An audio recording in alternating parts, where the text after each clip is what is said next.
Alright, so this is Mega Man X3. Category is any percent. Similarly to the last two runs that you guys just saw, where in X 100% and X2 any percent, the runners got the endgame Easter egg item that lets them one or two shot bosses. They're going to be doing the same thing in this category. The difference was with this game is that they actually added two kind of hidden Easter egg items. One is the golden armor and the other is Zero's Z-Saber. The golden armor they won't be getting. You have to get all the upgrades to get that, just like the Hadoken and the Shoryuken in X1 and X2. But the Z-Saber, you don't have to get all the items. What you have to do to get that is beat Vile in his secret stage, which they'll be doing later on in the run. And you have to sacrifice Zero to one of the bosses later on. And that'll allow him to get the Z-Saber. Unlike the Hadoken and Shoryuken, the Z-Saber doesn't require full health to use, but you have to charge it up, and it deals 16 damage instead of a possible 32 for a one-shot. So here you finally get to play as Zero. Zero is not particularly useful in this game. You're kind of forced to use him in the intro stage and then use him one more time later on to get his Z-Saber, but that's about it.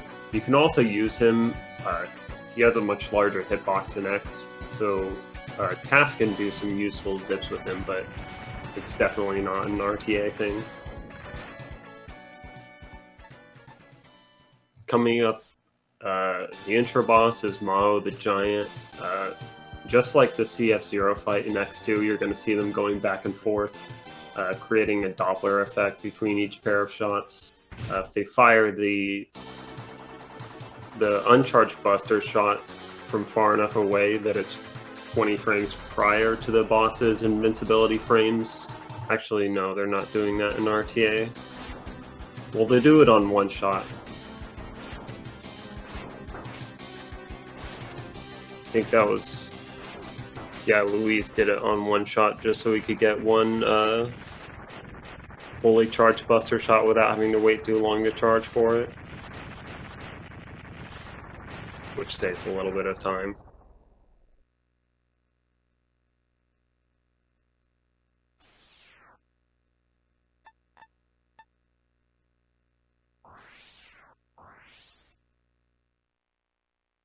So the first boss they'll be going to is Blizzard Buffalo, I think. Blizzard Buffalo gets you the Frost Shield. Frost Shield is really useful for a couple different bosses and mini-bosses that they'll be fighting shortly in the next couple of stages. And also, Blizzard Buffalo's weakness, which is Parasite Bomb, you get it from Blast Hornet, doesn't save that much time on the boss. Almost every boss in this game has a glitch with its iframes in some way or another. I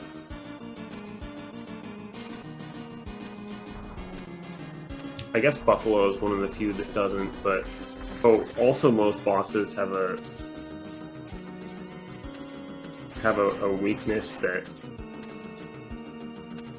induces longer iframes than most other weapons that you hit them with. Standard iframes for bosses is 60, which is a second, and weakness is 90 iframes usually in this game, I think.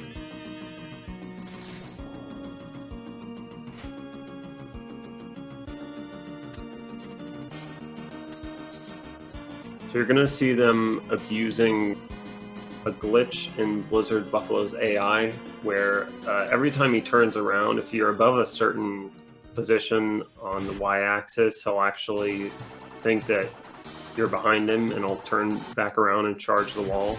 In addition to that, you're seeing them do the back and forth Doppler effect between each pair of shot, so they get a head start on their charges. Juxtaposing both of those things at the same time, jumping to glitch out Buffalo's AI and doing the Doppler effects is actually really tricky to learn because they don't sync up. So when you're doing the rhythm of moving back and forth for your different shots, the jumping that you have to do will occur at different spots inside that pattern that you're doing. So it's a pretty tricky and difficult fight to learn what you saw them just do. But I think it saves like 3 seconds or something over just doing all charge shots on that boss.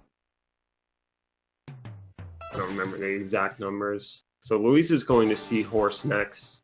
Let's see where Madu is going. Also going to Seahorse. That's the route that makes the most sense. There's a couple of different bosses that you can go to. I think you can go to Rhino or Tiger or Seahorse for the second stage. If they were doing like PB attempts, they would probably go to Tiger second just to get an RNG gate out of the way. But what that does is it gives you the chance of getting bit. One of the optional not optional, but one of the random bosses that you can get on a couple different stages. It gives you the chance of getting him on this stage. His weakness is Frost Shield. The mini boss that's always in this stage is also weak to Frost Shield, and the boss Toxic Seahorse is weak to Frost Shield. So you can get bit on the 3rd, 4th, or 5th Maverick stage, so doing Seahorse here eliminates that chance of getting him on this stage and running out of Frost Shield ammo. But it moves Tiger later in the run, so during PB attempts you might be just wasting time here to an inevitable Tiger reset, because that boss has a lot of RNG.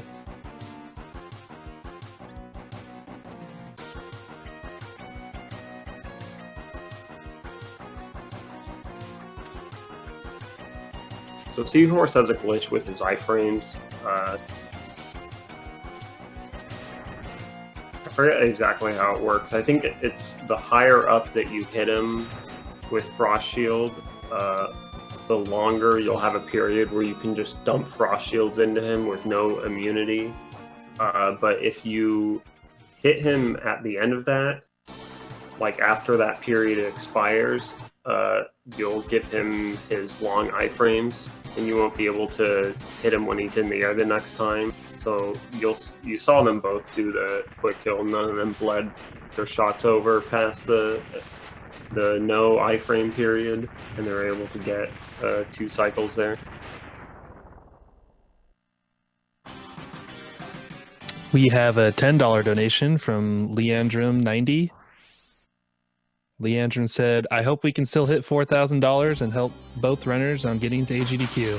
Incentive goes to Robo's name in Chrono Trigger. $10 for Casio as the name.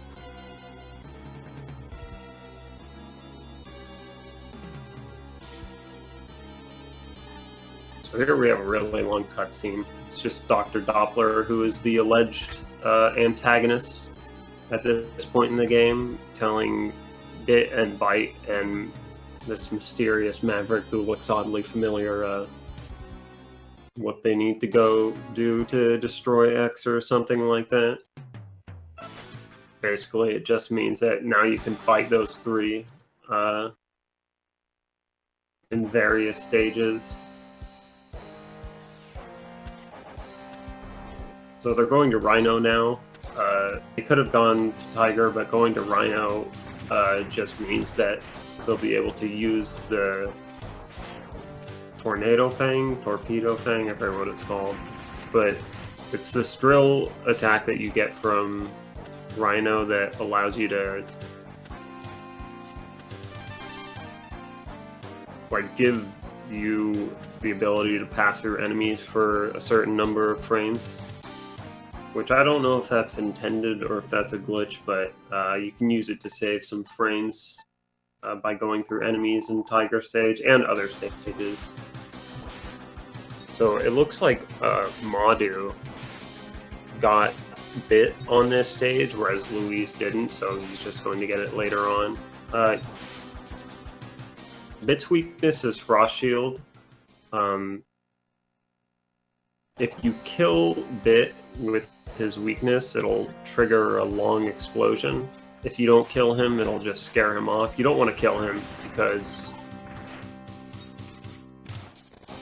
it's a lot quicker to just scare him away instead of sitting through that explosion. It'll boss later on if you kill both Bit and Bite, which is a faster boss fight because there's one less cutscene, but overall it's about, best case scenario, I think it's 100%, it's about like 10 or 12 seconds slower to kill both Bit and Bite, so it's even worse in any percent since you don't have the Buster upgrade.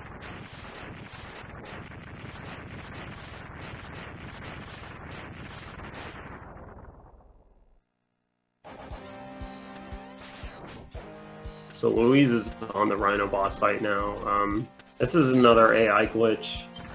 For whatever reason, I don't know how they didn't notice this in QA testing, but if you don't die in Rhino stage, he actually is unable to do like a couple of his attacks. All he can do is dash all the way across the screen or dash halfway across the screen, skid to a stop, and then go in the opposite direction. Once he dips below some number of HP, it's like either half HP or I think it might be lower than that, he'll start doing an invincible charge.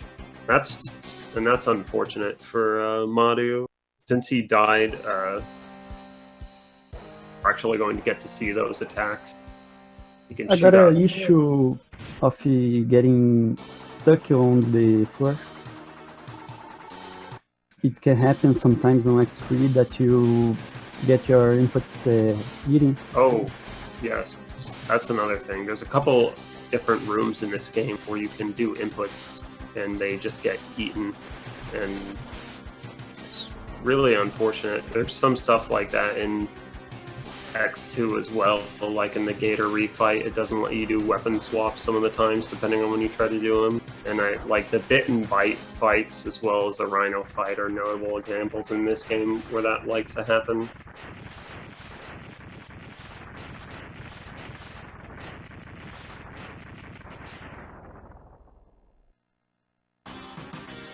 Louise moving on the Tiger stage. You saw him take out that mini boss. Mini bosses don't have immunity frames in this game, so that mini boss's weakness is also Frost Shield, so you can just mash. I think it takes like 11 Frost Shields to kill him.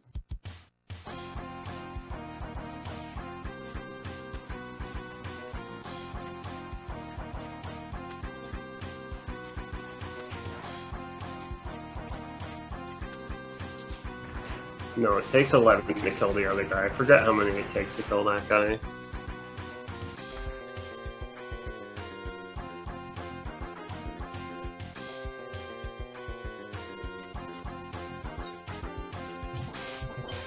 Five, I guess.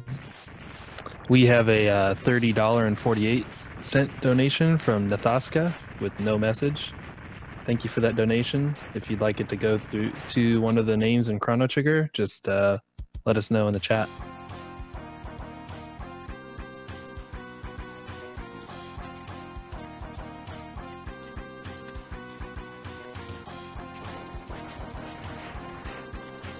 So Neon Tiger here has yet another iframe glitch.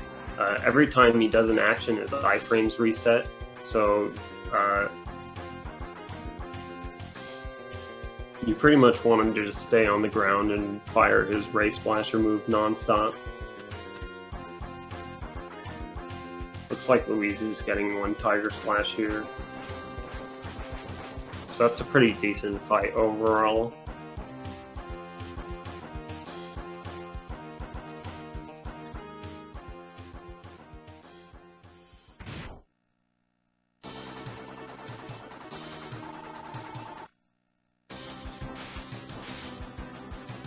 It's also worth noting that if you fire a charge shot at Tiger when he's not doing anything, he'll block it and it'll deal 0 damage. So that's why they're spamming Buster when he's about to do an attack, and then once he actually does it, then they can charge up a full Buster shot. Louise moving on the Catfish stage. This is one of the trickier stages in any percent as far as movement is concerned.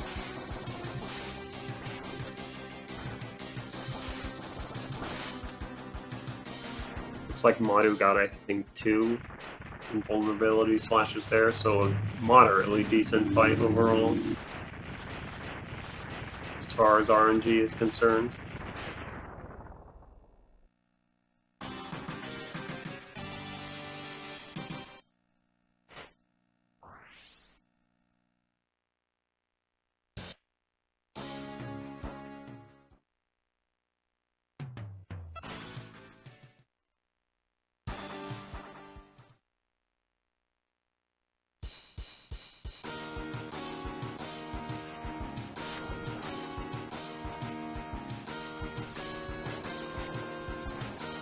Coming up on the catfish fight, this is another fight that has an iframe glitch that can be abused, but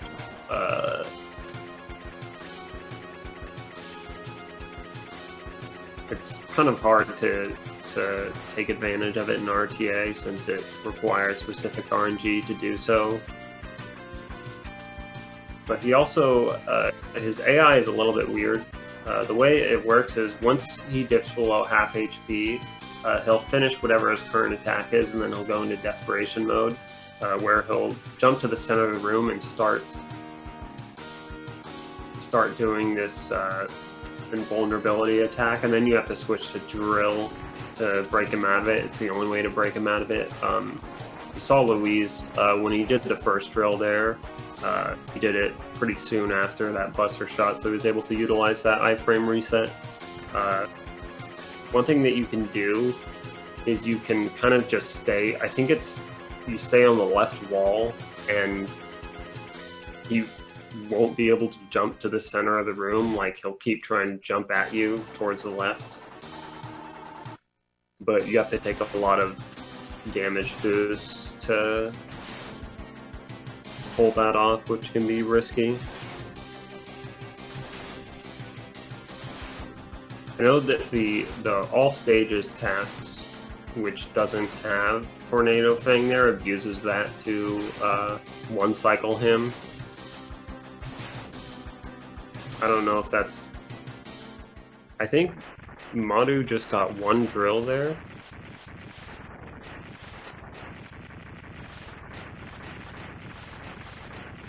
Yeah, it is. Yeah.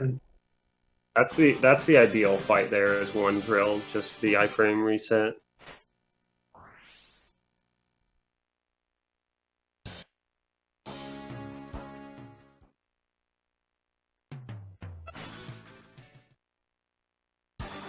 So Luis is fighting Bite now. Bite's weaknesses are Ray Splasher and the drill. He needs as much Ray Splash ammo as possible to fight Vile with. So he's using drill. The drill stays on screen for a long time after you shoot it, and it does multiple hits. So he does a pretty specific fight there to make it so the drill expires before the very last hit, so he can kill Bite with Buster.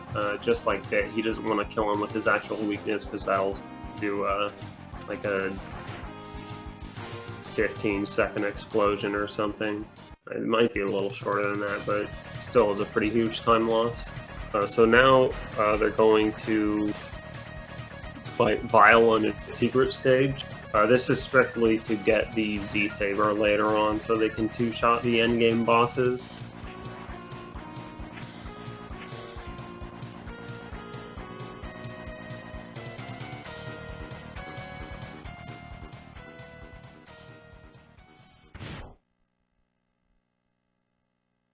Vile has a couple attacks.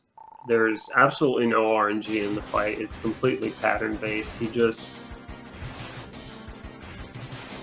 does them alternating. Doing the fire, then shooting the bullets, jumping back and forth between the room, across the room, as long as you're baiting him to do that.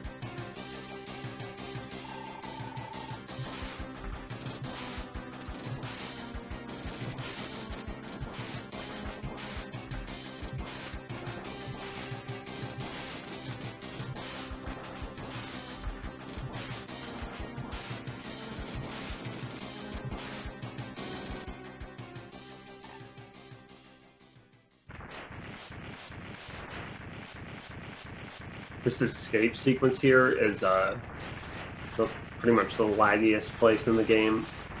And I think it's laggier than the end escape.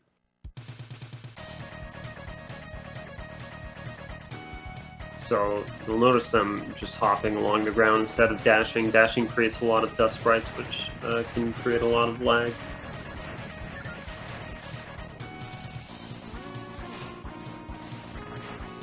And they're also able to use the Triad Thunder to create a shield, so the debris that falls down has a much lower chance of actually hitting them.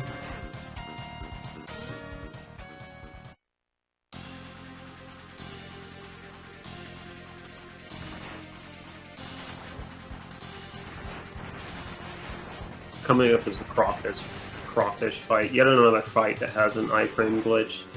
This one's similar to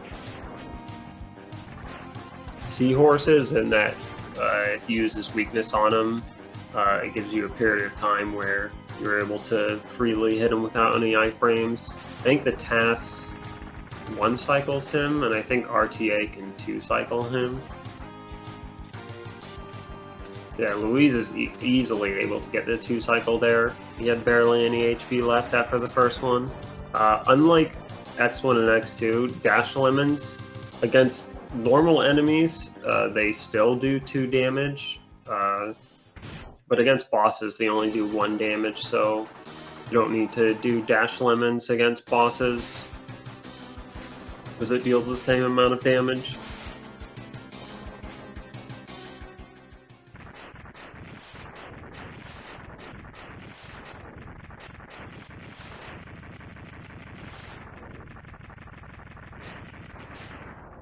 Looks like Madu also had a really nice 2 cycle there.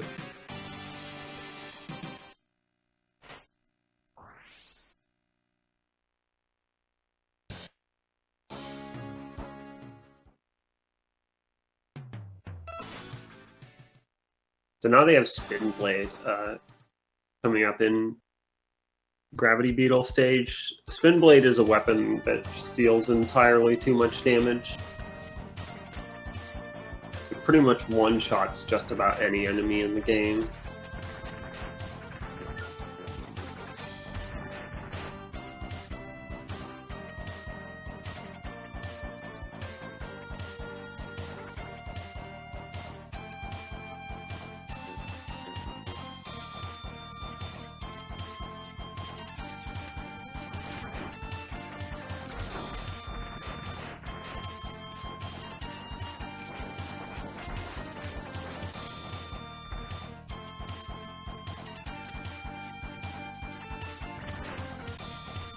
So the Gravity Beetle fight is another fight that, yet again, has an iframe glitch, but I don't think the runners are going to be trying to take advantage of it. It's pretty risky to do so in RTA because it requires getting good RNG to do, and I think in any percent you need to take damage boosts to do it, because you don't have the Buster upgrade to charge a Buster Shot while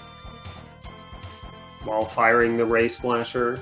Ray Splasher does 3 damage but induces very long iframes, so it is technically faster to alternate between Ray Splasher and Buster, but again, much harder and much riskier to do in RTA. There's also a new strat that was discovered by Glitchman, but it's more than frame, like it's harder than frame perfect. It requires specific y-axis subpixels, and it's, in addition to that, it requires like a frame perfect height jump and release of your shot, but you can actually plant a charged Ray Splasher low enough in the ground if you do it on the last frame of a jump to hit Gravity Beetle. Normally, if you do it on the ground, you're firing it too high, but that's a strat that we'll probably never see in RTA. Luiz doing some pretty difficult jumps to get up that elevator without riding the elevator. Pretty similar to the iceless jumps, but these ones are a bit more lenient, but they do save far less time. You can trivialize that section completely by using the upward air dash in this game.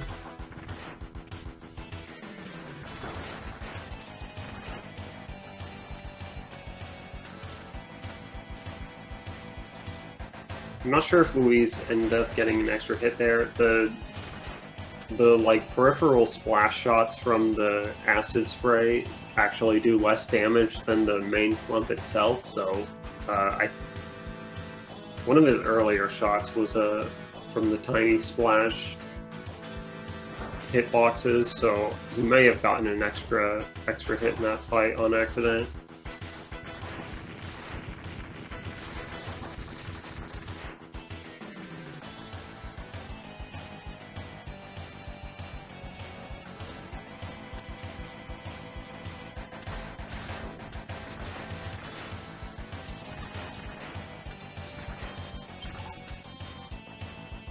So the Blast Hornet fight, for whatever reason, he takes 2 damage from Spin Blade, which is not his weakness, for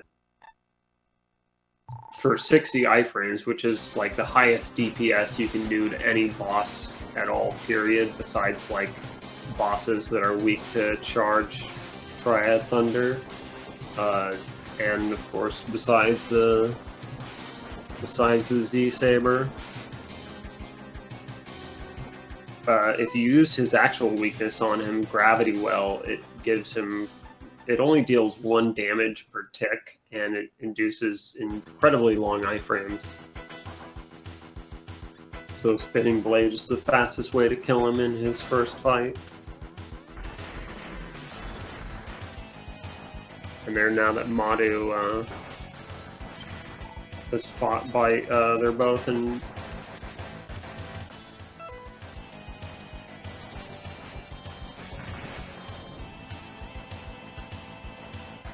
parity with having fought in the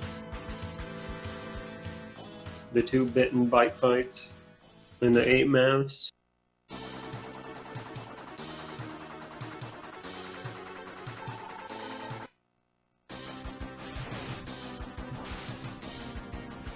Louise making his way into the Doppler stages now. So this stage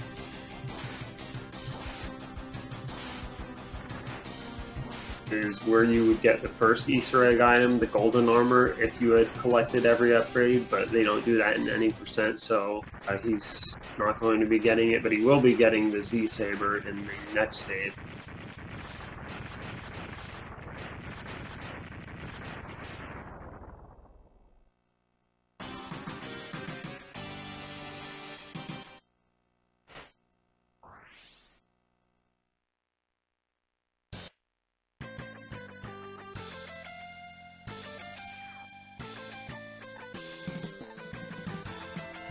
It takes quite a lot of damage to take a body hit from that junk mini-boss there, but it allows you to end the fight on the far right side of the screen, and that saves you the time of having a slow cutscene walk all the way over there after killing the boss.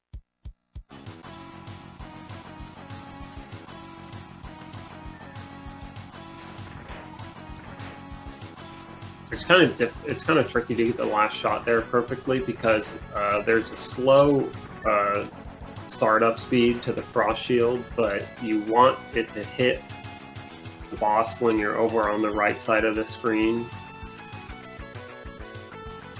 So you kind of got to get the distance and timing perfectly. And here Louise is fighting Ultima Weapon. This is the boss that you fight if you don't kill Bit or Bite. And interestingly, I don't think I've ever seen Louise make that mistake there before.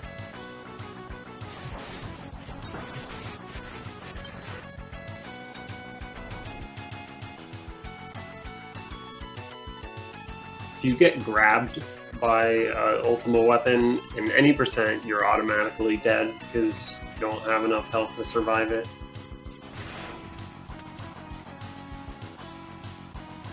Oh, looks like... Oh, I see. So he's jumping over the fist there so he can get a quicker shot in. Normally, like, the safe strat there is to just dash under the fist and then jump as soon as you come out on the other side of the fist. which is super trivial, super easy, but Luis is trying to maximize saving the frames as much as possible, so he went for the big strat there, and his timing on the jump was off slightly. I've actually never seen anyone do that before.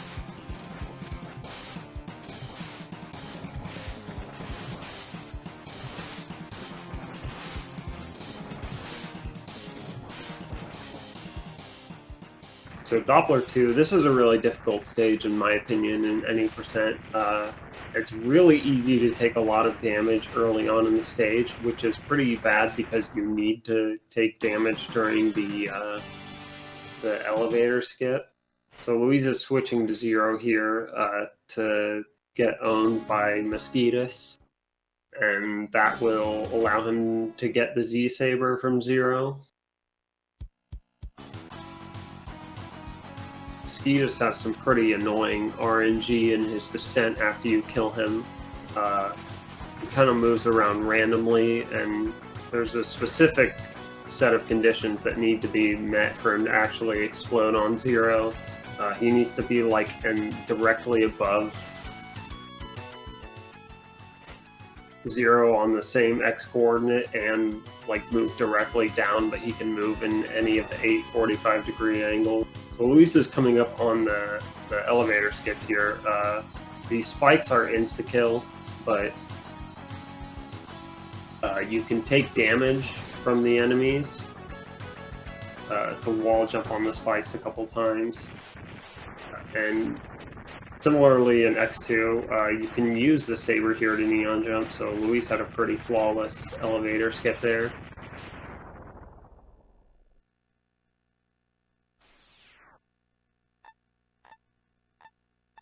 And you can only do that with the dash boots and the Buster upgrade, or the dash boots and the Z-Saber.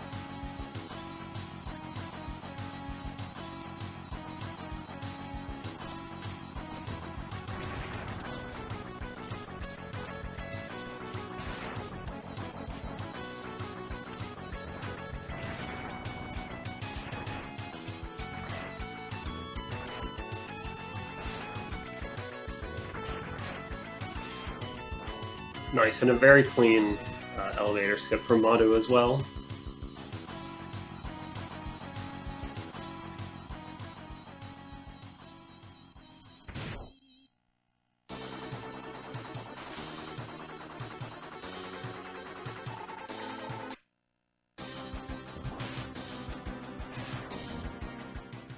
Something cool that you saw Madu do there, he baited the Doppler octopus thing to shoot some metal thing out so he could tank his Buster shot on it. You can't actually use the Saber until your preliminary Buster shot is completely gone from the game's active memory. So either you shoot it off screen or you shoot it into a boss that is already under the effect of immunity frames, or into something invincible like that little metal banana that he fired out.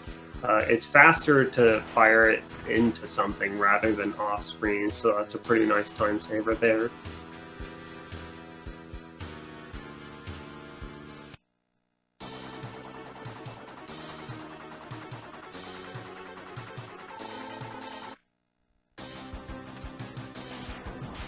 So these bosses are all fairly straightforward.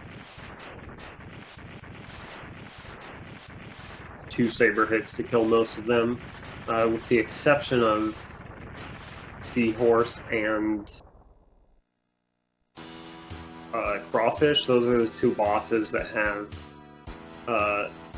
iframe glitches that allow you to fire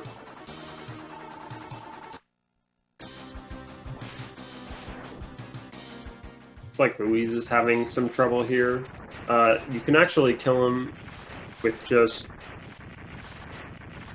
1 Frost Shield to get the glitch iframe period, and then 1 Saber Slash.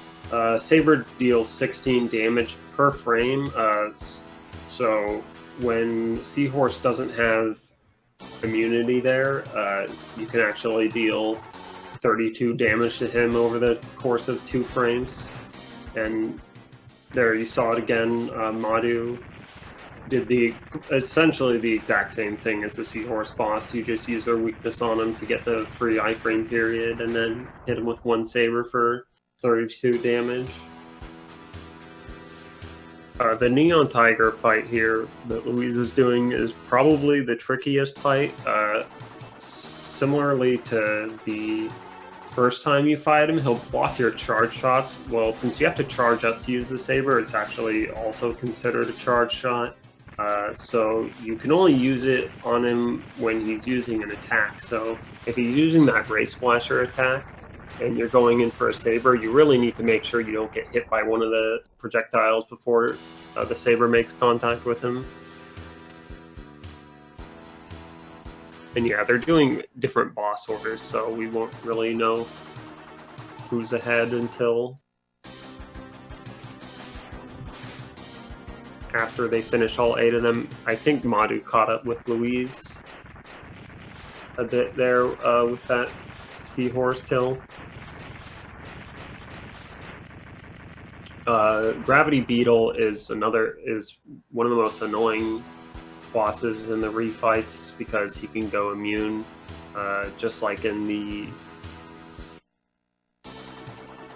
first fight if you're not stun locking him with a Ray Splasher, and you can just completely waste your shots on him. You'll notice that when the runners have the opportunity, they'll actually slash backwards on the boss. The saber, it has an arc where it starts out behind X and then goes in front of him a few frames later, so it's faster to slash behind, or backwards I should say, if you can pull it off. And Luis did a pretty neat trick there, the same trick that you saw Madhu do on Doppler Octopus, where he shot the preliminary charge shot into Rhino's invincible drill. And Luis getting a clean quick kill there on Crawfish.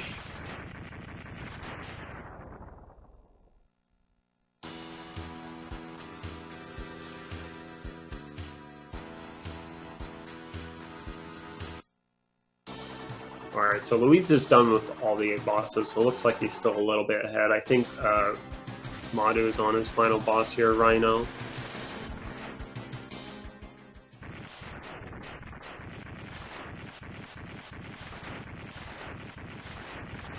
So now coming up on the Doppler fight, he has sort of a regenerative barrier that he uses where if you hit him while he has it up, you'll deal the 16 damage initially, but he'll heal it right back up.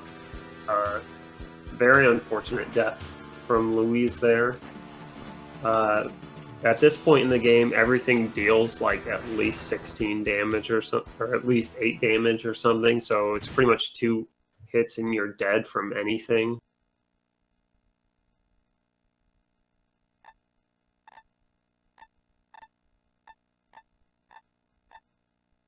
So it looks like we have a lead change.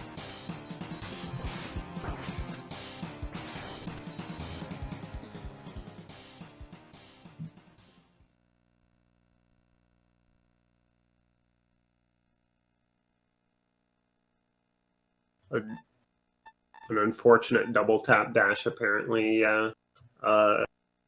It's a real shame that you can't disable double tap dashing in this game,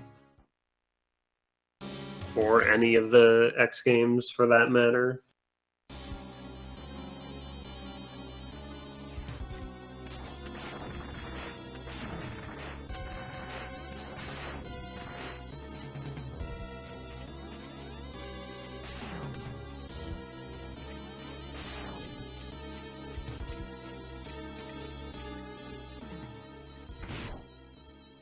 So now we're coming up on the final fights. In this game, there's only 2 fights in the final stage, unlike X1 and X2, which have 3 fights. And Madhu actually picked up a sub-tank on Rhino stage. It's a pretty quick one to get. I think it only costs like 2 seconds or so to grab. So he was able to use that sub-tank there, which is really nice to have. Again, everything deals at least 8 damage except for the fireballs from Captain America Sigma when they're in the air.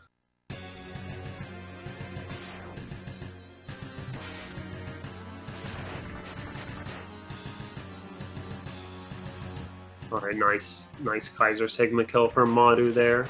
He still has to make it out of the auto scroller. Nice kill from Luis.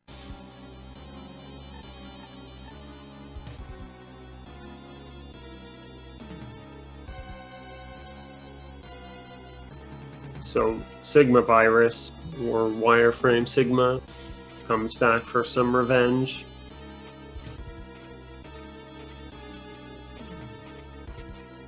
You can't short Yukin him this time around, but he's able to lag the hell out of the game.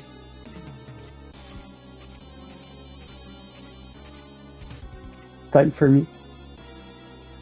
So it looks like a 40-58 for Madu.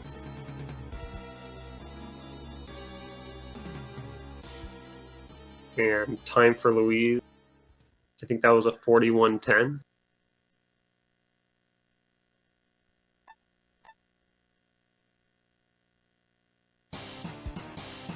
So yeah, nice race from the runners. Both of them got perfect Ellie skips, so as far as I'm concerned, that's all that matters.